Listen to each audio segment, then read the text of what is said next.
Bonjour à tous, c'est bien-aimé, j'espère que vous allez bien aujourd'hui. Je vais parler de ce que j'ai intitulé la présomption du cœur humain. On ne peut pas se fier à notre cœur en tant qu'humain. Gloire à Dieu. C'est ça qu'on va voir aujourd'hui. Et aujourd'hui, nous sommes dans 1 Roi chapitre 2 et je vais m'intéresser à la fin de notre passage, à ce qui est arrivé à Chiméi. Donc je vais paraphraser à cause du temps.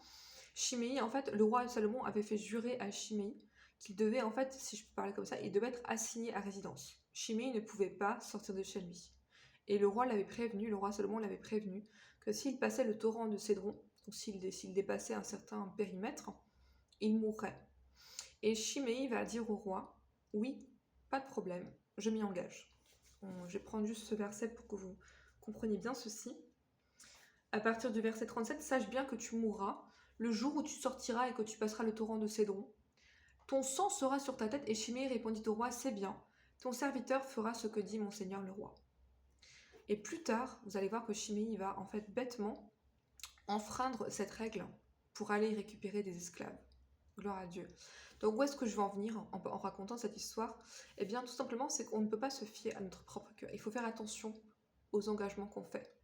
Il faut faire attention aux dispositions de son cœur. Je vais prendre un exemple très très représentatif de cela dans Exode chapitre 24, qui doit vraiment, ça c'est un exemple qui doit nous parler aujourd'hui.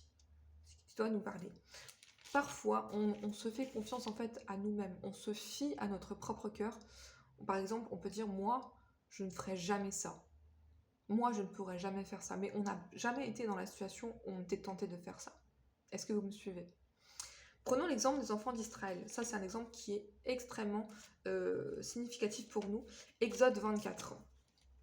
Les enfants d'Israël s'étaient engagés à obéir à Dieu. Vous savez que tout ce qui leur arrivait par la suite, c'était le fruit en fait de cet engagement qui était vraiment une présomption de leur cœur. Ils n'étaient pas capables d'obéir à Dieu. Exode, de même que Chiméi n'était pas capable d'obéir à ce serment. Exode 24, à partir du verset 3. Moïse va rapporter au peuple toutes les paroles de l'Éternel et toutes les lois. Et regardez ça. Le peuple entier répondit, nous ferons tout ce que l'Éternel a dit. Ça, c'est la présomption du cœur. Ils étaient persuadés qu'ils étaient capables de le faire. Ils ont dit, nous ferons tout ce que Dieu a dit. Et Dieu a entendu. Et à chaque fois, du coup, qu'ils ont désobéi après, ils ont été châtiés. Pourquoi? Parce qu'ils s'étaient engagés envers Dieu pour l'obéissance. Et ça, c'est la présomption du cœur. Quand on se croit capable d'obéir à Dieu, quand on fait des serments qu'on n'est pas capable de tenir. Gloire à Dieu. Et ça, on le fait bien souvent. On le fait bien souvent. Par exemple, certains d'entre nous, on a vécu des situations difficiles et on a promis à Dieu, si tu me sors de cette situation, je vais te servir. Est-ce que vraiment maintenant on le sert comme on devrait le faire? Est-ce qu'on n'a pas parlé par présomption? Alléluia. Gloire à Dieu. Proverbe 28, verset 26. Ça mérite réflexion. Moi-même, ça m'a fait réfléchir en fait quand j'ai trouvé ce proverbe aujourd'hui. Alors que j'étudiais pour vous, pour ce passage, c'est quelque chose qui est assez effrayant, c'est qu'en fait, on ne peut pas forcément se faire confiance à soi-même. Seul Dieu connaît vraiment les dispositions de notre cœur. Même nous-mêmes, parfois, on ne se connaît pas assez. On croit être capable de faire des choses qu'on ne peut pas faire, et à l'inverse, on croit qu'on ne fera jamais certaines choses, mais on n'a pas eu en fait l'occasion de les faire. Et parfois, Dieu peut nous montrer la disposition de notre cœur, et parfois on peut être effrayé de ce qu'on est capable de faire. Gloire à Dieu. Proverbe 28, verset 26. Je vais lire ça pour vous. Celui qui a confiance dans son propre cœur est un insensé. Mais celui qui marche dans la sagesse sera sauvé. Et en fait, la sagesse, c'est dans Proverbe 3, verset 5 qui dit « Ne te confie pas dans ton intelligence, ne te confie pas dans ton propre cœur. » Ça, c'est la sagesse. Si vraiment on veut être sage en tant que chrétien, c'est dire à Dieu « Je ne me confie même pas en moi-même. » On va jusque-là. Je ne me confie même pas en mon propre cœur.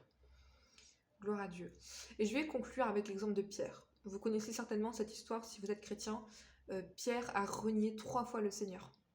Et on parle aujourd'hui de la présomption de notre cœur. Et regardez ce qu'a dit Pierre avant de renier le Seigneur.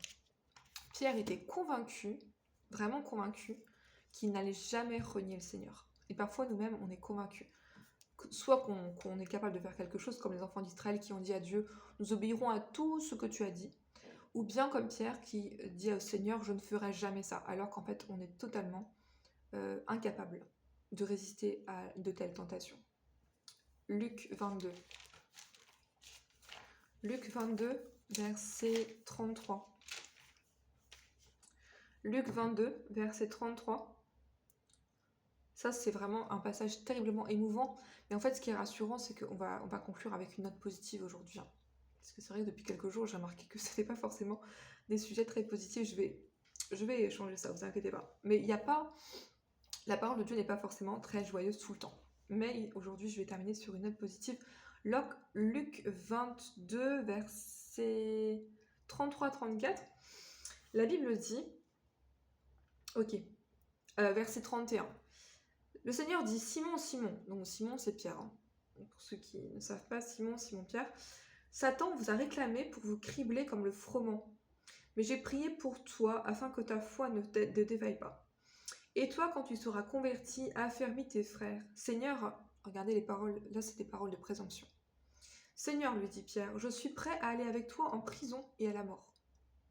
Qui a déjà parlé comme ça au Seigneur? Ça, c'est des paroles de présomption. Je peux vous assurer que si vous êtes face à la mort, vous allez rapidement changer de... Et c'est pas parce qu'on n'aime pas le Seigneur, hein. C'est simplement une disposition de notre cœur. Parfois, on n'est pas capable de faire face à ce genre de situation, et c'est tout à fait normal, on est humain.